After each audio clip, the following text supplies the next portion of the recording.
Tuan Yang Dipertua, terima kasih Ahli Yang Berhormat. Saya mohon untuk menjawab sekali bagi soalan tarikh 10 Ogos daripada Ahli Parlimen Kemaman yang menyentuh isu yang sama.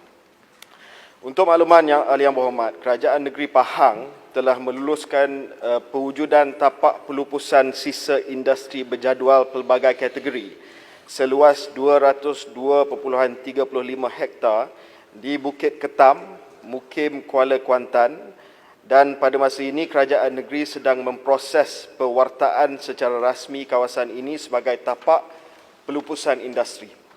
Kerajaan negeri Pahang juga telah meluluskan permohonan syarikat Lynas Malaysia Sdn Bhd untuk membina tapak PDF-nya, Permanent Disposal Facility, di mana-mana kawasan di dalam tapak pelupusan tapak industri Bukit Ketam yang telah diluluskan.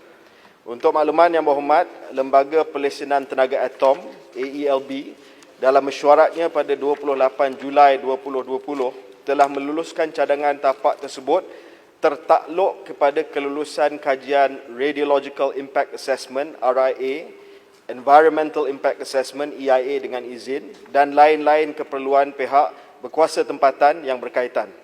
Laporan semua kajian tersebut perlu dikemukakan kepada pihak berkuasa berkenaan untuk penilaian sebelum kebenaran membina PDF dikeluarkan oleh AELB.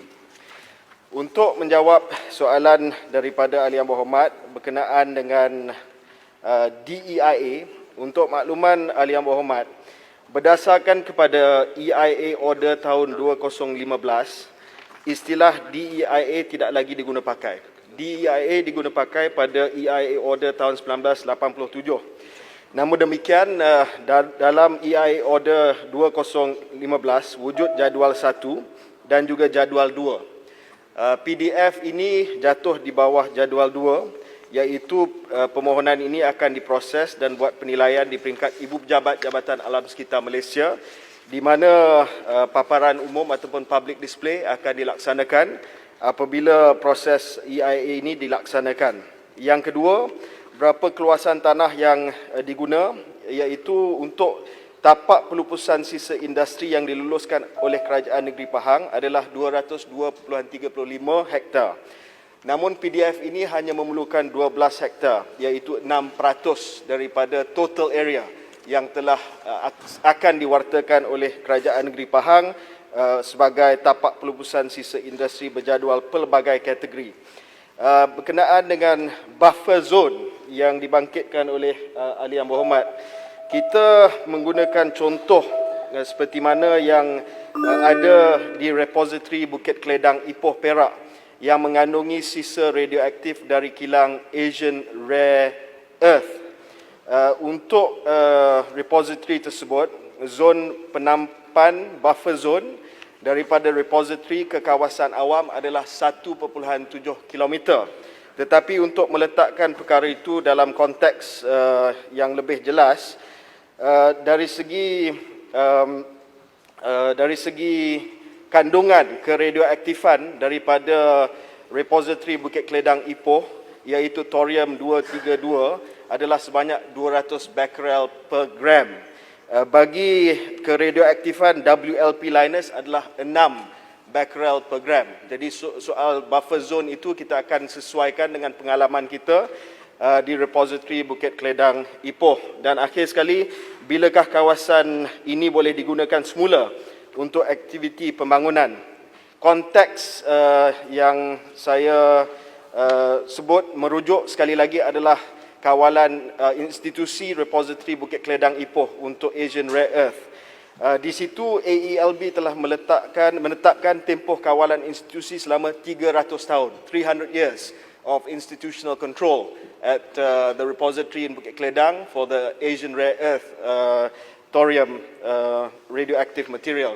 Jadi soal bila untuk PDF Lynas ini, kita juga akan rujuk kepada pengalaman kita di Bukit Keledang. Terima kasih. Terima kasih Menteri. Sila soalan tambahan pertama, Bentong. Tuan Yang Bertuah, so 300 years, dengan izin 300 years, that means permanently we lost a piece of land for Lynas Waste. Ya. YB Menteri, pada hari pelan 16 Julai, YB Menteri telah memberitahu Dewan ini bahawa Linus perlu memulakan proses pembangunan PDF sebelum Mac 2021. Jika kekal, maka lisen Linus akan ditarik balik.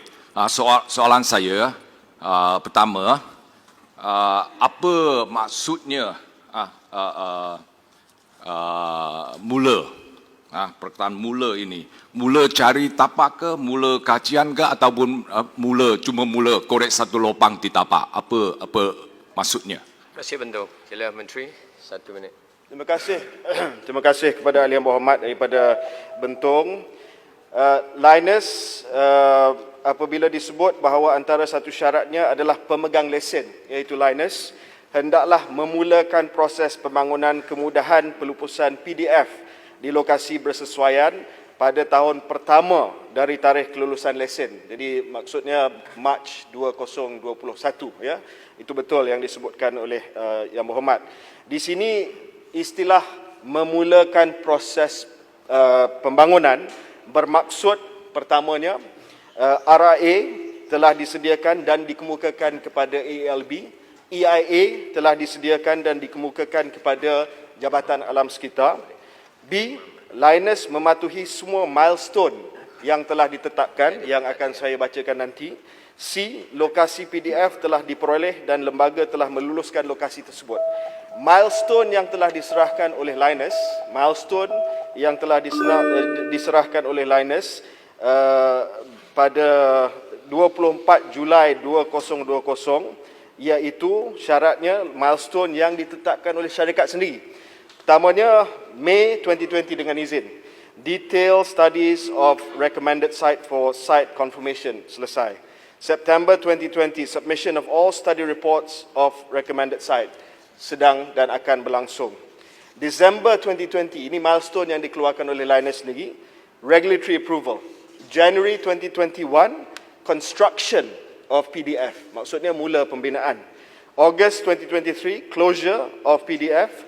Dan seterusnya September 2023 adalah post-construction phase. Ini berdasarkan kepada milestone yang diserahkan oleh Linus kepada AALB, dan ini disyaratkan sebagai memulakan proses pembangunan.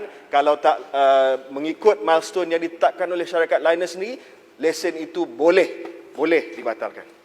Terima kasih Menteri. Soalan tambahan yang kedua, saya jemput sebelah sini. Kuala Krai, Yang Berhormat. Kemudian pohon soalan Terima tambahan. kasih Datuk Yang di-Pertua. Tunggu tak? Dalam jawapan Yang Berhormat Menteri, sebelum ini syarat lesen terdahulu mewajibkan Linus untuk menjalankan R&D bagi sistem buangan kilang tersebut.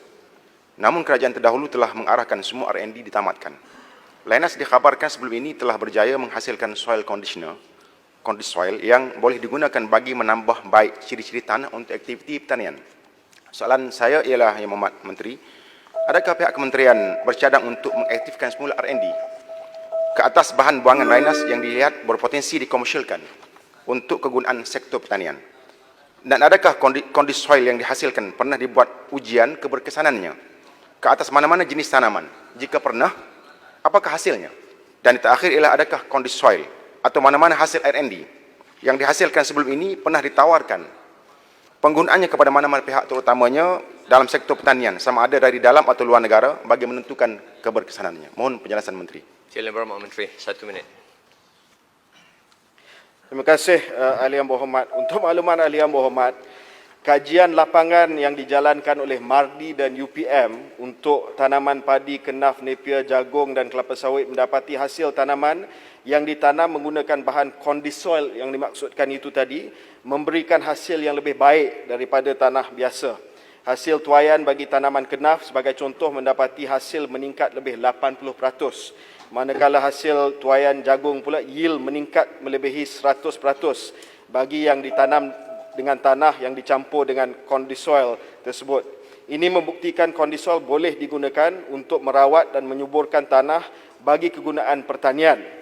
Namun yang demikian, seperti mana yang dimaklum disebut oleh Yang Berhormat tadi, keputusan Jemaah Menteri pada 12 dan 19 Februari 2020 iaitu Lynas hendaklah menamatkan semua aktiviti R&D berkaitan penggunaan Water Leach Purification Residue WLP sebagai condisoil dalam bidang pertanian.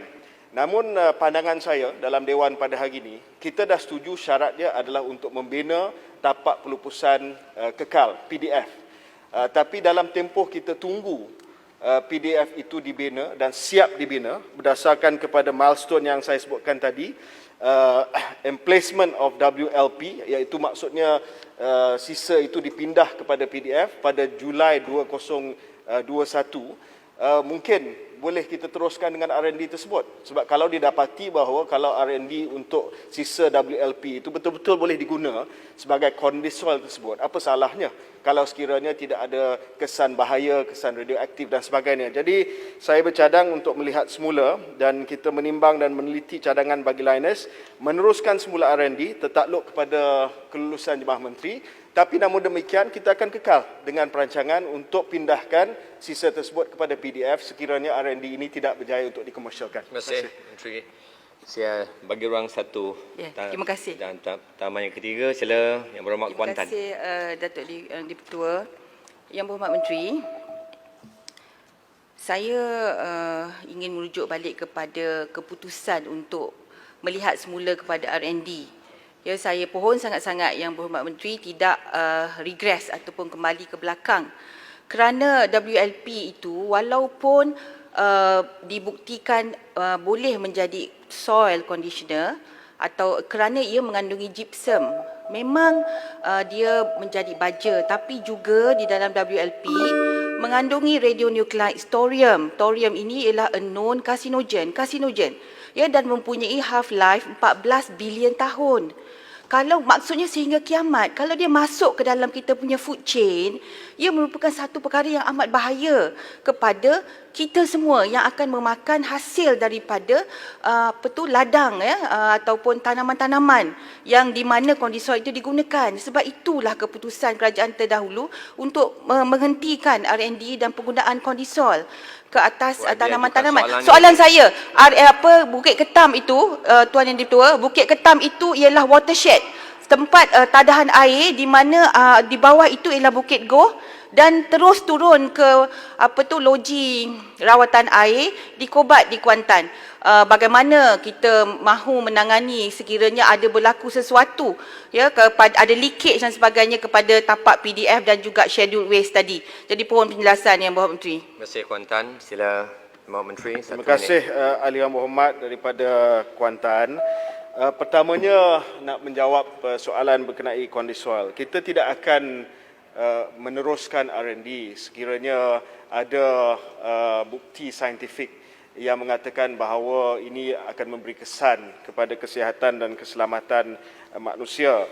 Ujian lapangan penggunaan kondisol dalam tanaman jagung dan kenaf setakat ini yang telah diuji oleh Atomic Energy Licensing Board Malaysia menunjukkan bahawa tiada pencemaran radioaktif dan tiada pertambahan keradioaktifan dalam tanah, air bawah tanah, hasil tanaman, manakala hasil tuaian pula semakin meningkat.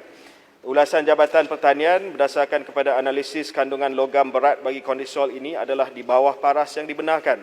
Maka Jabatan Pertanian tiada halangan terhadap penggunaan kondisol ke atas tanaman. Namun saya serius untuk menjaga keselamatan dan juga kesihatan rakyat kita. Ya, sebarang keputusan mestilah kita buat berdasarkan kepada kajian sains. Saya minta izin sedikit masa lagi Yang Di-Pertua, ini berkenaan dengan kawasan tadahan air. Ya, memang ada kajian yang kita telah buat telah menunjukkan bahawa ada alur air yang mengalir ke Sungai Ara dan seterusnya ke Sungai Kuantan, di mana ada kawasan pengambilan air di empangan Kobat, ya. Sebab itu ini sangat penting untuk EIA dilaksanakan dengan telus dan dengan teliti untuk memastikan sama ada kawasan tadahan air itu akan memberi kesan kepada sumber air yang menjadi sumber kepada penduduk di Kuantan. Saya akan ambil serius perkara tersebut. Kalau sekiranya kita dapati bahawa alur air itu ada risiko pencemaran yang sampai ke Sungai Ara, maka kita akan buat keputusan yang sesuai. Terima kasih, Muhammad. Terima kasih.